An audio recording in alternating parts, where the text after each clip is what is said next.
Welcome to the Alex Salmond Show from Washington, D.C. Politics in this capital entered the surreal the minute that Donald J. Trump entered the White House. And just as Donald Trump pursued an insurgency to capture the grand old party on the right, so forces on the radical side of American politics are planning a counter-revolution. Today I speak to one of America's most renowned human rights activists and to a group of young people looking forward to changing the world. First to your tweets for this week's show. We hear from X-Ray Vision, who says, just watched your interview with Chris Hedges on the show. Very interesting and enjoyable. Jim says, watch this episode. By comparison with other offerings, it was pretty good. Now, I don't know what you're comparing us to, Jim, but thank you very much for your kind comments. Ryan says, an absolutely fantastic interview with Chris Hedges on the state of modern America and how the left has been utterly suppressed in the USA's political system. As a Labour supporter, it makes my support of the Corbyn movement even stronger. Shirley says, the Schultz-Hedges interviews provided a balanced analysis of US politics present and future, even daring to air Obama negatives, never covered in Europe. As usual, Alex drew his own conclusions that gave food for thought. Pity not more widely screened in the UK. Well, I'm glad you watched the show on RT, Shirley, but of course, everyone can see it online too. And I'm glad you're enjoying the full and frank interviews. Finally, Donetta says, great show overall, well produced. Yes, I agree. And wonderful to hear Alex. Calming, refreshing, pleasant twist with happy, I think she means guests. In a world filled with hard-hitting fake news and defamation of character, people need more good sources. Kudos. Nice hearing guests speak openly and fully.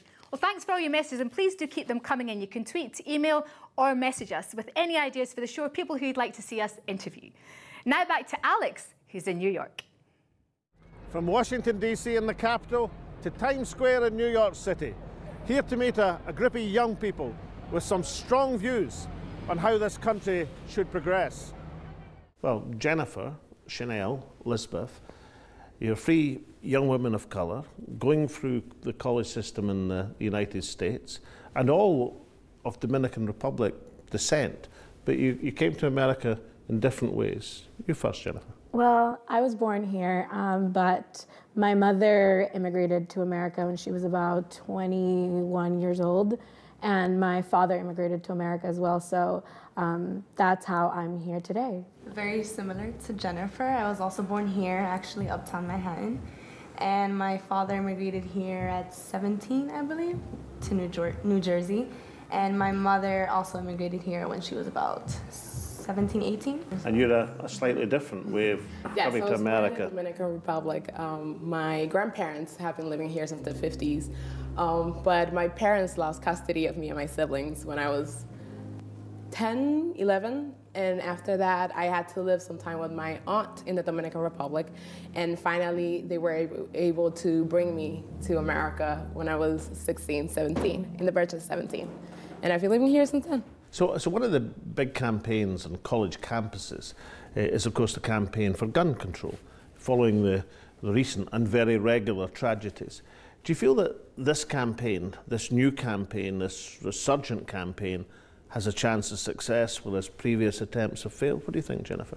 I think that this campaign has been more successful than others in the sense that we were at least able to get, or not me at least, but at least the students in Florida, they were able to do a town hall in their hometown and were able to bring out their legislators and a representative from the NRA, and actually were able to put the people to confront their leaders and to get them to give answers. I feel that that's not something that was done before, and I do think that the students in this movement particularly have been very strong advocates and are getting legislators and the media's attention more than in the past. Janelle? I feel like one of the successes about this movement is that it is young people, and that we are showing that the next generation is going to take action. And so we're going to be the ones who are going to be able to vote in 2-3 years, and we're going to be the ones who are able to change the Republicans who are in office. Social media has also been really impactful. The march on the 28th was all through social media, and it was really well organized. I know it happened in so many of the major cities, Washington, Boston. So I definitely think that it has been successful. And how, I mean, what level is this? I mean, for example, a leap of imagination. Let's imagine I'm an advocate for the National Rifle Association. I say to you, you don't know what you're talking about, you young women. I mean, this is the Second Amendment right. I've got the right to bear arms. What would you say to somebody like that? I wouldn't agree at all. Polite. Yes, I was about to say something that it's not appropriate.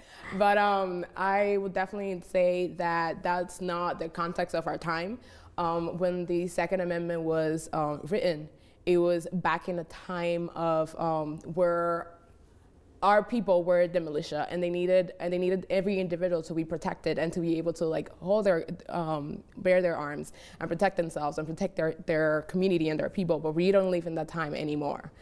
There's no reason why an 18, 19-year-old should have access to an AR-15, which is a weapon used in war. It just makes no sense. If you're in urban America, if you're in poor America, if you're people of colour in America, then you're much, much more likely to be a victim of gun violence than if you're not. Is that part of the issue that's being debated? I think that's an incredible part of the issue, and I think for me, I've been blessed because I've had the opportunity to live in rural America and in urban America. I'm from New York City, but I have lived in Vermont as well, and Vermont is a very rural state, and people are crazy about their guns. So for 5 years of my life, I lived there, and I lived in a relatively safe community where gun violence is not an issue, despite the fact that many people had guns. However, I've also lived in the Bronx, and I lived currently in Lawrence, Massachusetts, which is one of the cities in Massachusetts with the highest crime rates. And 2 years ago, my uncle was shot while he was working.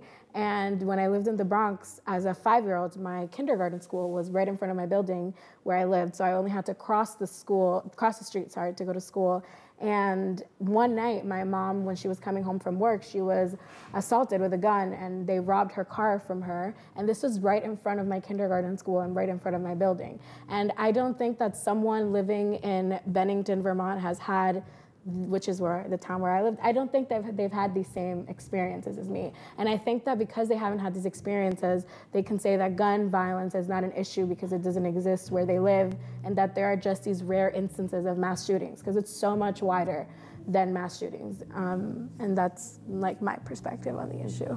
Crime in New York City is at a 27-year low. So what's your experience? Do you feel safe? Have you had experience of hearing shots in the night, things like that? What do you think, Chanel? Well, I grew up in Harlem. I do remember when I was young, I lived in a very populated kind of area in Harlem. So I do remember when I was young hearing a lot of outside noise, and especially sometimes it'd be like shot-like noises. And as a child, I didn't know if it was the last thing I would think was it was a gun, because I didn't want to put that in my head. So I always, kind of told myself, oh no, it's like something else or whatever. But it was something that was very disturbing. And just to have that memory of it and, understand that now people are actually going through this. I mean, this has been going on for a lot of years now, that gun violence is such a pressing issue for anybody, like the everyday person. It's scary to think that I was living in a situation where I either was coming in contact with it without knowing that people around me had it, or just hearing it at night. I live in a part of the Bronx, Marble Hills, where possession of firearms is very present. You can go to the park and see children, 17, 18 years old, with the guns. And growing up, my grandparents were always very protective, and they were always like, you can't go to the park, there might be some problem and you might be affected, you might be shot by mistake. Sounds of gunshots every night. In situations where you hear a shot, and my grandmother would close the windows, and I'm like, oh, don't look outside, you might get shot by mistake, because that has happened around my area. So it's very hard for me to hear people saying the rates are going down, but in reality, it's very present. You never know who owns a gun and who's gonna stop you to ask you a question, and you get in a heated conversation, and now all of a sudden they pull a gun out on you. Let's talk about your reaction to the Donald. The president, as you say, is very savvy on and quite recently. I mean, this may surprise you, but I used to get letters from the president, which were usually delivered overnight with urgent marked on them, and often with things underlined and press cuttings enclosed to remind. This was before he opened his Twitter account. So he's gone from sending letters from America to Scotland marked urgent to be delivered overnight to being able to broadcast to the planet. What's the reaction to that? I think it's scary. I think it's incredibly scary because of the amount of unfiltered information that he sends out to people. What our Vice President Mike Pence says about Donald Trump is that it is refreshing to be able to see what a president is thinking right as he is thinking it. But when your president is misinforming the people and what his thoughts are formed like based on information that is incorrect, I think that that is scary. He has a lot of people, he misdirects a lot of people, and he has been disproven multiple times in things that he tweets out, and his followers, unfortunately, they don't care very much. So for me, this situation is, I would use scary to describe it, that this is the man who's in charge of our nuclear weapons. But then isn't there something admirable about somebody who's prepared to stay up till 3 o'clock in the morning to tell the world what he thinks about an issue, or what he's just seen on TV for that matter? So I feel like at the end of the day, even if he does get, he tweets out ridiculous things, he's getting the attention that keeps him going and that keeps him at the top constantly. So I do not like how he puts on information that's wrong. It just feels like he's not thinking properly as the leader of this nation. And that's scary. That's scary to know that your president is just not thinking properly about how he's using his words and how he's reaching out to the citizens. You're free young women going through college, embarking on careers and hoping to see changes for the better. So what would your wishes be for the United States of America? What would be your top of your list in terms of hopes that you'd like to see as the years unfold? Well, for me, I think my wish and my hope would be that my hard work would not be tarnished by my race and my gender. One of the things that hurt me the most about the past presidential election is that it proved, or at least to me it seemed, that no matter how hard I worked, no matter how much I busted my beep, beep, beep to get a scholarship to go to Brandeis University and to excel at my university and to apply and do more internships than the average and to have a higher GPA than the average student body, it might be possible that I might not be able to accomplish my dreams because I'm a woman and because I'm a woman of color. And that shattered me. And it still scares me to think that I may not be able to accomplish what I'm working so hard for because of things that are outside of my control. And I hope that that changes in America, and not only that race and gender doesn't matter for like achieving your dreams, but just to, I don't want to be scared for my loved ones just because they're of a certain complexion. I don't want to be having them walking down the street late at night, and I don't want to be worried that they're going to get shot or that a police officer is going to stop them and things are going to escalate because they thought that he had a gun or something, even if he had an iced tea in his hand. And or then a phone. He felt threatened and then he was shot 8 times and then he's dead. So I think that those are my dreams and my hopes for this country. Janelle, what about you? I always say to myself, and a lot of things that I've accomplished, I do credit it to where I come from. And I credit it to the fact that I do not believe that those are my boundaries. So I do wish in the future that those things such as race and gender and income and things like that are not going to act as boundaries for what we want to achieve. But you have a different experience. You've come to this country. You've got, yes. I mean, this is a process that many generations have gone through. So you must have great hopes invested in a yes, better definitely. life and a better society. I agree with Jen. I really wish for like gender, race, and social class to not be boundaries for anyone. As somebody who's studying education studies and somebody who's an immigrant, I really feel that those have become like really set boundaries in our society where people are not accepted just because of the color of their skin or because they're a woman, and they feel like discriminated and they feel alienated from this country. They feel like they don't belong here, and that's really sad. In my opinion, with young women like you three, the future of this republic is in pretty safe hands. Thank you. Thank you for having us. Thank you. Welcome back. Medea Benjamin is the co-founder of the women-led peace group Code Pink and the co-founder of the human rights group Global Exchange. She's been an advocate for social justice for more than 40 years. She's also been described as one of America's most committed fighters for human rights. Alex spoke to her recently in New York City. Medea Benjamin, welcome to the Alex Salmond Show. Now, your activism has combined both the women's movement and the international peace movement for your co-founding of Code Pink, for example, including running for state office in California for the Green Party. But probably your most successful campaign when you took on Nike and, as some people say, brought it to its knees. You know, it's interesting, Alex, and all the work I've done over the years as an activist, the easiest are going after companies that have brand names and have some kind of outlet, retail outlet. So we went after Nike for the way they were treating workers in China, Indonesia, Vietnam, toxic chemicals they were using in the factories. And you go outside a couple of Nike stores and make some ruckus, and they'll, let's meet. And so we managed to clean up a lot of problems in the factories. You must have met many corporate PR men then. Met many of them because I would go to the shareholder meetings to kind of get up there and create a bit of a ruckus there. And then we took on sweatshop companies for the way they were treating workers. And one other campaign was around Starbucks for not using fair trade coffee. And we started organizing protests outside Starbucks. Immediately they came and said, let's meet and let's talk. It's a lot easier to move those kind of corporations than it is trying to move government. But that's interesting. I mean, you're saying that in a perverse sort of way, you know, capitalism is more easy to influence in a benign direction than the political process.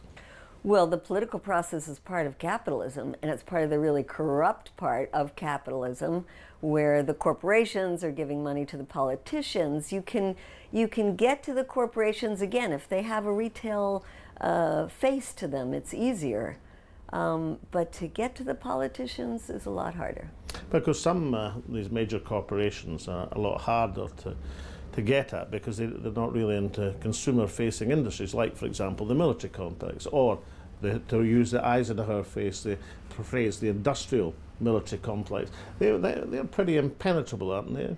They're not only impenetrable, they, think of how perverse this is. They take our tax dollars, we give it to the Pentagon. It takes a massive amount of our money. The Pentagon gives the money to these corporations. The corporations then take a little bit of that money and give it back to the politicians. But they also put a lot of money into PR campaigns to show how wonderful they are. That's our tax dollars that they're taking to convince us how good they are, when they're really just part of a big scam and making guaranteed profits, because, you know, these contracts are basically a guarantee win for them, what they call no-bid contracts, and then they profit from war, but yet people think of them as these wonderful, benign corporations. So, Medea Benjamin, I mean, people watching this will think, well, you know, this is a lady who, acting with others, obviously, brought the mighty Nike to its knees in terms of wages and conditions for workers around the world, but is now saying that there is no effective way to campaign against the corporate military complex in the United States. Is that what you're saying? And the key word there is effective, because I do a lot of campaigns and I find myself flailing around, hitting my head against the wall, yelling and screaming just because I feel so incensed. Tell us about your latest book about Iran and your experiences there and how you found that society. Well, I went to Iran a couple of times and I was actually blown away by the Iranian people, because, you know, even if you're a person who's very skeptical of the way the mainstream media talks about a place, there's still some part of it that you do feel internally the stereotyping. And you go to Iran and you find these incredibly well-educated people, and they love Americans. I mean, I'm sure they love Scots as well. They love Europeans, but Americans, they knew so much about the United States. Literally, like sitting down in a cafe and having a casual conversation with somebody next to you, become good friends because they're so anxious to learn more about you, invite you into their homes. And they're incredible business people. You know, in some ways, all of these sanctions over the years has forced them to find ways to replace all these imports. And how much do you feel that the role of women is a key to political progress internationally? Well, certainly I know women like Margaret Thatcher, who is not somebody I would put up on a pedestal as someone I admire their politics. Or in this country, we have former Secretary of State Madeleine Albright, who I wasn't very enamored with. And even Hillary Clinton, I felt, was very hawkish in the way that she looked at the world, and that she was going to be as tough as any guy. So there's no guarantee with women coming to power that you will have a softer, more nurturing society. Well, Condoleezza Rice once told me over dinner that she actually felt as Secretary of State that she had to demonstrate that she was no pushover. I did observe her. I thought she'd probably demonstrated that pretty well. She demonstrated that very much, and you might see one very famous picture from my group, Code Pink, where we were in front of Condoleezza Rice. Can I get close to you? Of course. And we were like this, with bloody hands, like this, saying, "You have blood on your hands." Was that a demonstration or what? In a congressional hearing where she was testifying, running up to her before we got arrested, and putting our hands right in her face to say, "You have blood on your hands," because she did have blood on her hands. So yes, there are plenty of... And yet, interestingly enough, I mean, in that conversation, Yeah. I mean, obviously Condoleezza Rice can speak for herself, but she was highly critical of the direction, as she saw it, the extreme direction of the Republican Party. So, you know, your demonstration with Condoleezza Rice, but in Republican terms, she might be regarded as something of a moderate these days. Well, she's not a moderate in my eyes, and she's never come out afterwards and said the Iraq War was a terrible mistake, and we apologize to the Iraqi people, and we should give reparations to those people for all the damage that we have caused. I haven't Is there heard her any say that. Republican you'd be comfortable with in the White House? I don't really like the Republicans or the Democrats. I like people like Bernie Sanders, but he's such a rarity in the mainstream politics. That's why I ran as a Green Party. But so it's not the individuals, it's the system, Alex. And you know, the system is so corrupted by money. I mean, we talk about it with the military-industrial complex, but take any big industry, whether it's oil or pharmaceuticals, the drug industry, anyone. They all are giving money to the politicians to get something from those politicians, and it's just not a good system. Now, you've mentioned a few tough-minded women who felt perhaps they had to act extra tough to succeed in a male-dominated world of politics. How about the women activists that you've aligned with and the women who are changing the whole system? Well, yes, and I think if you have a even majority of women that are in politics, the politics would be better than it is now. If you have more women that are making decisions in general, I think the decisions would be better. If you have more women in the State Department, I think there would be more use of diplomacy. Now, among the many accolades and awards you've received for your career, you're one of the recipients of the Martin Luther King Jr. Peace Prize. Now, in the 50th anniversary of his death, has a special resonance for you? I think of the triplets that he talked about, of the triple ills of poverty and racism and militarism. So we have not progressed all that much in the last 50 years in a way that Martin Luther King would have wanted. So to be a recipient of his prize, I don't feel that I have done nearly enough to make his dream a little closer to reality.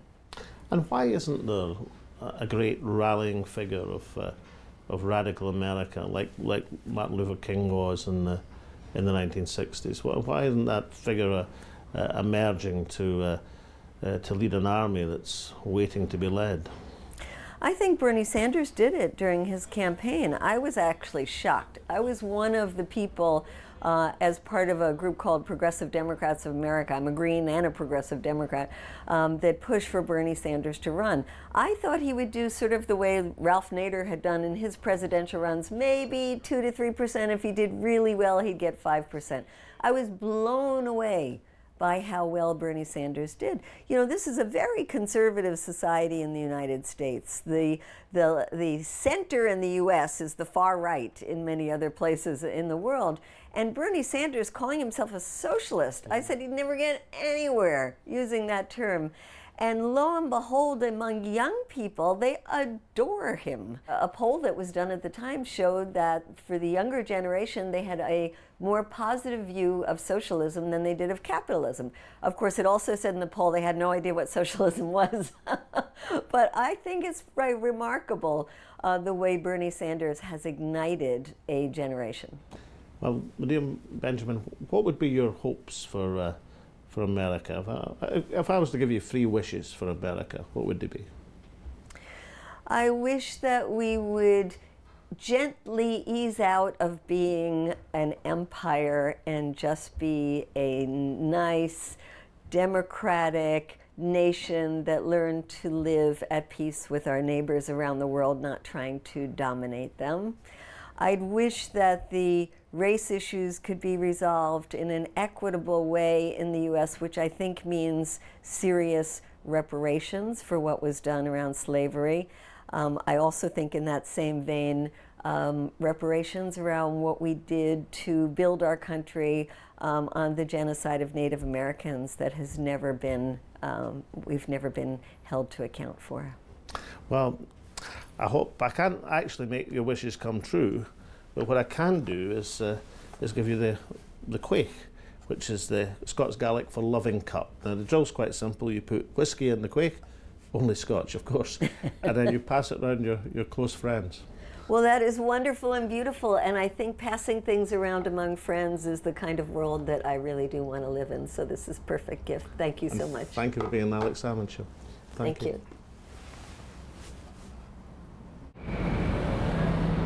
Now, wise people know this is not a country, but a continent. So just because you meet political activists in Washington or idealistic young people here in New York City, doesn't mean that their words and their thought will catch much ice in the vast hinterland of this country, where Trumpian philosophy is still gospel and Donald's still the king.